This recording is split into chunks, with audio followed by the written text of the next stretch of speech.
Kumusta po kayong lahat mga kababayan?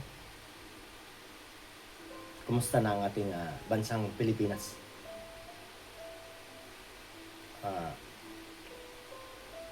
Nandyan pa ba ang mga kabayanihan? Nag-alay ng kanyang buhay para sa kalayaan. Sarap pong pakinggan ang mga team song na yan. Pinaglalaban ang Pilipinas. Pero ngayon, ano ba sabi niya? Mga dayuhan ay nahalina.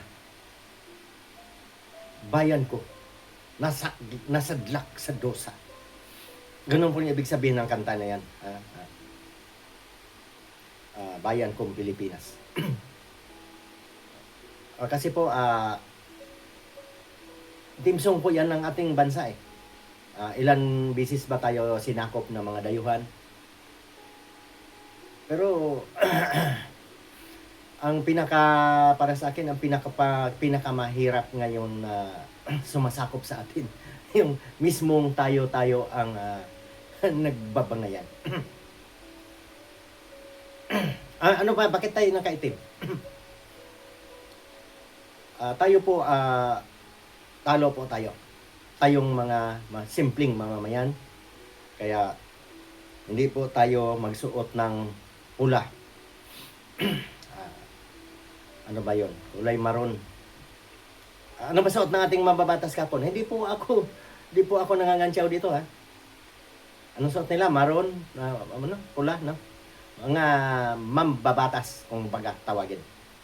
Alam niyo mga kaibigan, nung ako'y bata pa, hangang-hanga ako sa mga abogado. Narinig ko lang sa radyo kasi noong kabataan ko, wala pa naman TV. Ano ba yun? Radyo. Sa radyo na ako nakikinig. Pag narinig ko yung abogado, nagsalita, harapang kapani-paniwala. Pero nakita ko kahapon, sabi ko, mabuti na lang hindi ako nakapag-aral kasi alam niyo mga kaibigan, hindi naman ako nagyayabang sa inyo. Ako po ay grade 1 lang ang natapos. Wala akong kodigo, nagsasalita ako dito.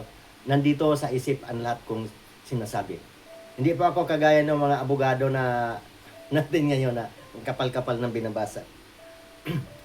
Ibig sabihin, ang tunay na abogado nakalista dito. Doon mo mapatunayan. Pero kung ikaw ay nadiktahan ng ilan pang abogado na nandun sa likod mo,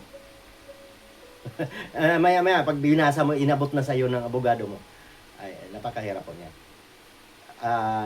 Nandoon na yung pag-aatake sa kapwa. Oh, sino ba ang sunod naman na makulong? Ako wala akong pag-alam dyan sa kulungan. Hulihin nyo lahat. Pero alam niyo mga kababayan, lalaya din tayo.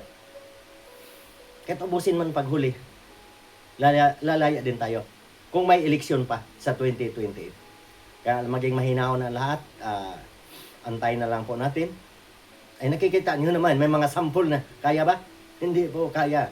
Hindi mo kayang banggain ang pader. At kuyog po yan. At ang lahat na kumontra, huli. Ako mga kaibigan, wala po akong pinapanigan dito sa aking channel. Ang gusto ko lang, ako matanda na rin gusto ko lang na maintindihan ng mga kabataan bakit ganito na ang nangyari sa ating politika. Sabagay, pasalamat din tayo. Hindi tayo nakagaya sa ibang bansa na puro gira ng mga kanyon. Dito sa atin, atake. Atake lang naman sa uhulihin ka lang naman ibig sabihin, kung mayaman ka, makulong ka man dyan, mayaman ka pa rin. Pero tayo ang mahirap kasi tayo ang nagbabayad ng mga buwis na ginagastos nila lahat yan. Magkano naman kaya ang gastos kahapon? May nagbulong sa akin mga kaibigan, 25 million ang isang hearing. Ang isang hearing po dyan sa Senado. Dati hindi ako naniniwala Kasi sabi ko, ang laki naman. Pero sa dami pala dyan na tauhan, ayon sa mga millennial ang tauhan pala dyan sa Senado ay yung empleyado, 2,000, may get yata. Malalaki sweldo diyan. At ang lahat ng congressman, ang lahat ng senador, may kanya-kanyang mga tauhan din yan na dala. Gagastos po yan ng kuryente diyan. Tayo po ang nagbabayad. Lahat ng iniinom nila diyan, kape man o tubig, sa ating buwis po nang gagaling.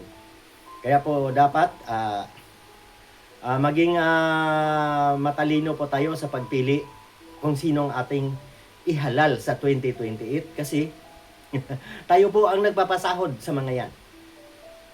Basta ang tip ko sa inyo, iwasan na po natin mga party list. Yun yung nagpapagulo. Talo pa ang Pangulo dyan. Ayaw naman sana ng Pangulo daw na impeachment. Pero ang nagpupumilit yung mga party list group.